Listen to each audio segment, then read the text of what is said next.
My name is Ryan Baerwalde, and I have the distinct pleasure of serving as the president of the SRMUN Board of Directors. Now, myself and the rest of the board and the entirety of the SRMUN organization is so excited to be able to come back to Charlotte this year, even in a virtual manner, especially after the unfortunate cancellation of SRMUN Charlotte 2020.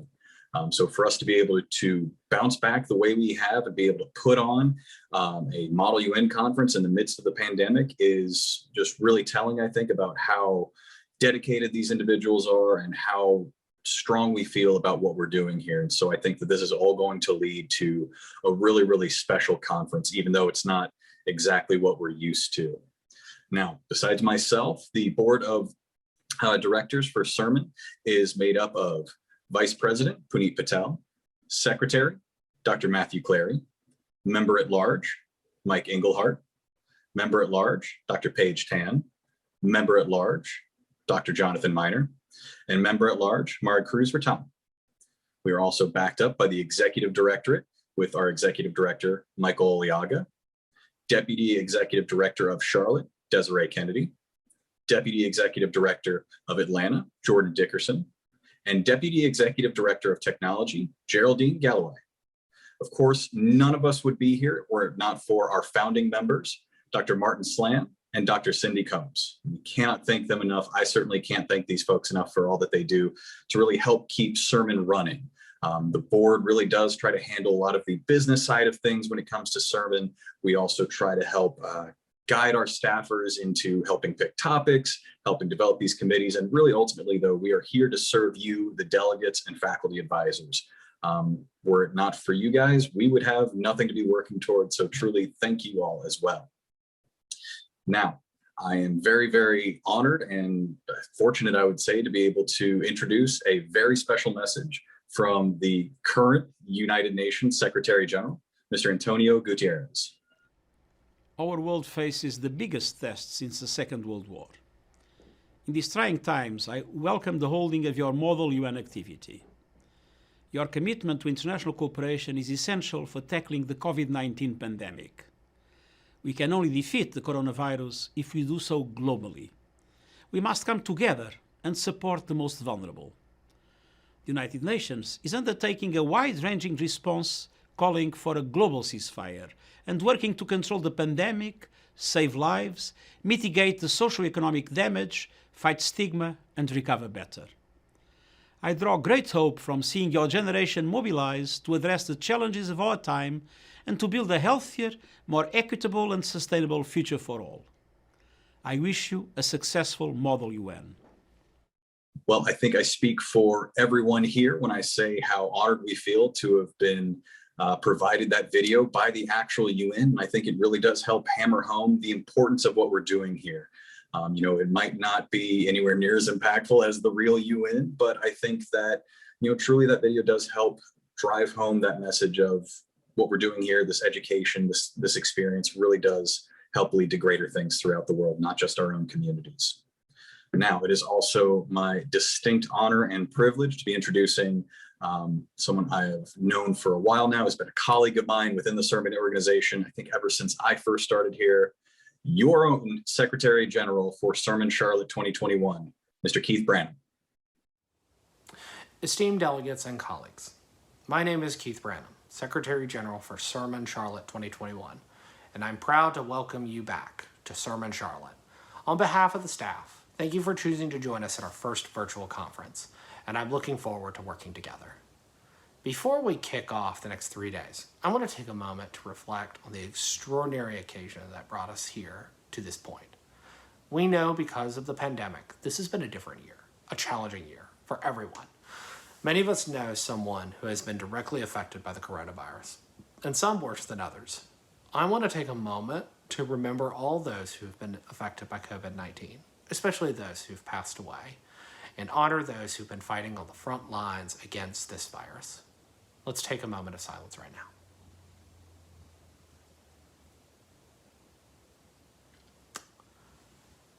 This note reminds me personally about the core theme of this conference, unity. And I want everyone to think carefully about it. As individuals in our different communities, we've all faced these challenges personally. But like many of you, people in our lives have come together to help us through it. I believe that unity is also present in the world we live today, especially in how we are addressing COVID-19. It is present in our commitment also in fighting issues such as poverty, food security, global trade, and restricting the proliferation of nuclear weapons. But that does not mean we are not still divided. On many issues we face, we are still divided on how to address them, such as climate change, war, resource management, and advancing human rights. And of course, there are the traditional challenges that face global unity, such as war and peace.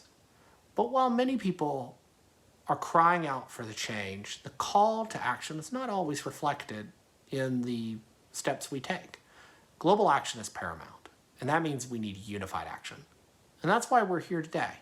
We are going to gather over the next 3 days to tackle these enormous challenges. As a global community, we've come together in the spirit of cooperation and diplomacy before to address the great threats to our human rights and to our freedoms.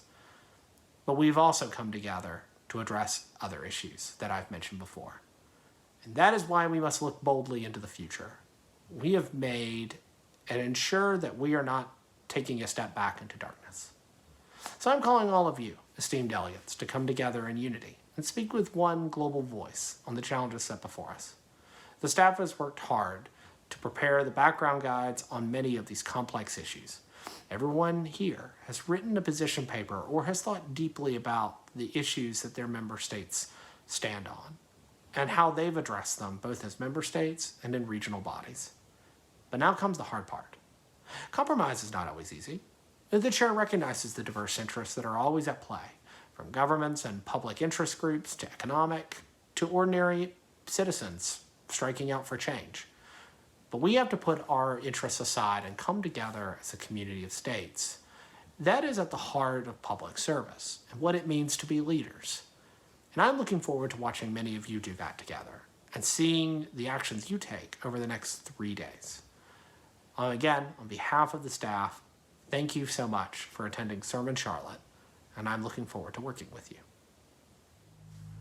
I'm excited to welcome Her Excellency Karin Olofsdotter, Ambassador of the Kingdom of Sweden, as our keynote speaker for SRMUN Charlotte 2021. Ambassador Olofsdotter is an accomplished diplomat with a long career in foreign service dating back to 1994. She has worked in security policy and defense issues, as well as in numerous leadership positions within the Ministry for Foreign Affairs. She has served as part of the Swedish delegation to NATO, as well as the Swedish EU representation in Brussels, working alongside European security policy and defense officials to keep Europe safe. Ambassador Olofsdotter was appointed director for the Minister's Office in Stockholm before being asked to serve as Deputy Chief of Mission at the Embassy of Sweden in Washington, D.C. in 2008, a post she has held for 3 years. In 2011, she entered her first ambassadorial position as the Ambassador of Sweden to Hungary. The ambassador has a BA in psychology, economics, and Russian. She studied at UCLA Anderson School of Management and speaks Russian, French, and English. As an accomplished diplomat, I am excited to welcome her to SRMUN Charlotte 2021 to share her views and her thoughts about international relations and to inspire us to continue to stay engaged in the world.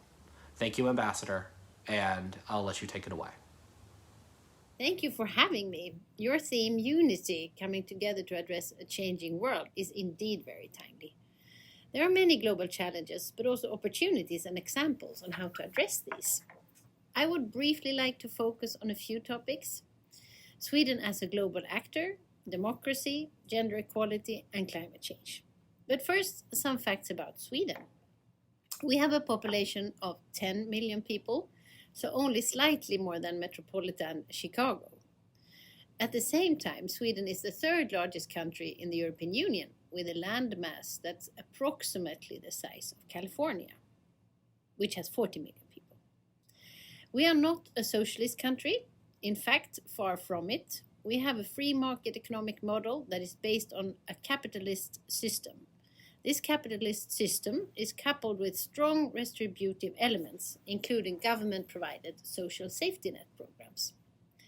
Exports account for almost half of Sweden's GDP, and Sweden is one of the world's most internationally integrated economies. And we're actually the 13th largest investor in the United States. We also have very strong links, as I said, to the United States. The first Swedes set foot on American soil in 1638. From the mid-19th century until the early 20th century, poverty pushed 1.3 million Swedes to emigrate to North America, nearly 1/3 of the Swedish population at the time. Today, almost 4 million Americans claim Swedish descent. Maybe one of you are actually of Swedish descent. Well, in my view, a functioning multilateral order, including strong United Nations, is a key to tackling many global challenges we have today. And solidarity is also key in Sweden's foreign policy. Sweden is one of the largest contributors to the United Nations and other development and humanitarian organizations. We give approximately 1% of gross national income to foreign aid, which surpasses the United Nations aid target of 0.7%. We are also committed to helping neighbors and UN partners in case of a disaster or an attack. Even though we are not a member of NATO, we are a close partner to both NATO, the United States, and other peacekeeping organizations. Well, now, turning to democracy, why is it so important? Well, people often view democracy as something that happens at the ballot boxes every other year or every 4 years.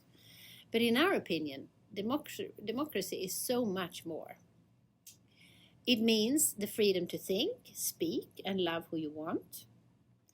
Democracy also enables you to make your voice heard and gives you the right to influence and to demand accountability. Democracy provides hope and the conditions to shape a common future in a society free from oppression and corruption. Democracy also makes us equal before the law and safeguards our equal value because gender-equal societies and democracy strengthens each other. Democracy gives room for different voices to be heard and respected. Media, civil society, young people, and many others contribute with their engagement and scrutiny of power. So, this is why democracy is the best and most inclusive form of governance. And this is why democracy must never be taken for granted. But the sad truth is that for the first time since the Second World War, we live in a world where democracy, human rights, and the rule of law are in decline. And the increasing attacks against democracy represent a dangerous trend. Open societies need to come together to actively protect our freedoms and our way of life. And make no mistake, we need our American partners in this fight. And that is why we are so warmly welcome President Biden's stated commitment to democracy, human rights, and alliances. And Sweden has a long tradition of supporting democratic values. 2 years ago, responding to current threats to democracy, we stepped up this work further, launching a special foreign policy initiative, the Drive for Democracy, which places democracy at the center of all of Sweden's foreign policy considerations. Democracy is at a juncture, but I am certain that it will prevail. Then I would like to address and spend some time on the case for gender equality. We have a feminist government and a feminist foreign policy. So why, you may ask yourself? Well, it is because the daily lives of women and girls, half the world's population, are still marked by bias, discrimination, and systematic subordination. Consider the 3 R's upon which Sweden builds its feminist foreign policy. Its rights, resources, and representation. So first, rights. Did you know that 104 countries around the world have laws preventing women from carrying out certain jobs? Or that 45 countries lack laws against domestic violence? And then when we come to resources, did you know that women own less than 20% of the world's land resources, and in many countries are not allowed to own land at all? And did you know that in today's digitalized world, 300 million fewer women than men own a mobile phone? And lastly, representation. And can you guess how many countries currently have a female head of state or government? 23 out of 193 countries, or 12%. Sweden is consistently ranked as one of the most gender-equal countries in the world. But we still have some time to go, and some way to go particularly. And unfortunately, around the world, the situation for women has only deteriorated during the pandemic. Women are overrepresented among healthcare workers and low-paid service jobs, meaning that it's primarily women we rely on when we treat our sick and keep our lives running, while they put themselves at risk and may have trouble taking care of children who are out of school. Well, as we build back better our societies after the pandemic, building back better must include building back better for women. Finally, I would like to say some words on the efforts to fight climate change. The Nordic countries are taking a leading role in global efforts to fight climate change. This is really the center of our policies. We see the transition to clean energy systems and a low carbon society as a huge opportunity for growth, job creation, and also societal benefits. And we have already shown that it is possible to reduce emissions while maintaining economic growth. Between 1990 and 2017, Swedish GDP actually increased by 71%, while emissions fell by 26%. The Swedish government has set ambitious goals for sustainability. We will be the first fossil-free welfare nation in the world and achieve net zero greenhouse gas emissions by 2045. So Sweden's industries are embracing far-reaching climate targets voluntarily. Business sectors are setting up their own goals and draw up their own roadmaps as they will lower their emissions and contribute to achieving the Paris Agreement goals. We really hope that the rest of the world also moves in this direction, and to achieve that, government actions as well as industry leadership are crucial. Well, thank you so much for listening. There are, of course, lots of challenges, but the future is also very bright. And I really believe in you guys. Thank you so much. And without further ado, it is now my pleasure to pronounce that SRMUN Charlotte 2021 is officially open for business.